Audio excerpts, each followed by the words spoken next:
tunafanya kazi ya ujenzi wa akademia ya michezo ya Malia. Ujenzi huu utagharimu shilingi bilioni 31.5.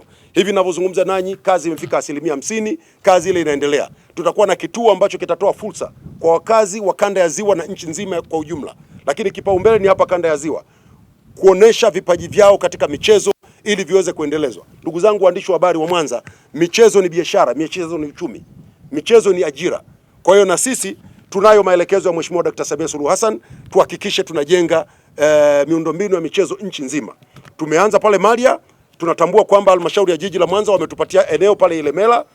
Katika halmashauri ya manispaa ya Ilemela tuna eka takriban 18 na penyewe tunatafuta fedha, tutajenga kituo cha michezo kitakachokuwa na michezo mbalimbali. Lakini katika mkoa huu wa Mwanza, na bahati nzuri jana nilikuwa na Mheshimiwa Kafiti, mbunge wa Ilemela, tumezungumza na anakwenda kuzungumza na halmashauri. Na sisi leo hii, manake sisi wizara yetu hailazi mambo, baada ya kuzungumza na Mheshimiwa Kafiti jana, leo tumepeleka barua kwa katibu mkuu wa TAMISEMI.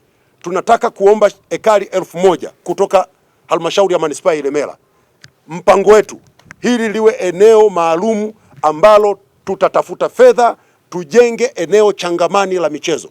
Sasa sijui ndugu zangu Wasukuma mnaelewa nikisema eneo changamani. Nikisema eneo changamani manake ni eneo ambalo litakuwa na michezo mbalimbali. Tutajenga uwanja wa mpira. Unajua tumejenga mwingine Arusha, tunajenga Dodoma, kuna uwanja Dar es Salaam, kuna viwanja vinajengwa Zanzibar. Lazima tujenge uwanja mkubwa Mwanza. Nimesema hapa Mwanza ina watu zaidi ya milioni 4.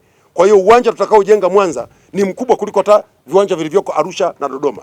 Lengo letu katika eneo hili tutakalopewa, halmashauri ya manispaa ya Ilemela wakitupatia ekari 1000, tutajenga miundombinu mbalimbali kuanzia viwanja vya mpira wa miguu, basketball, netball, futsal na michezo mingine mbalimbali, mabwawa ya kuogelea. Tutajenga academy nzuri ya kisasa katika eneo hili. Hiyo ni mipango ya baadaye. Tuendelee kuiombea serikali yetu itekeleze dira yake ya maendeleo ya 2050 ambayo ndani yake na mambo mengi. Ina uchumi mkubwa wa dola za Marekani trilioni 1 ambao utatuwezesha kutekeleza miradi mingi, na inshallah naamini tukifika huko hata Mwanza tutakuwa na uwezo wa kujenga eneo changamani kama lilivyo eneo la Benjamin Mkapa.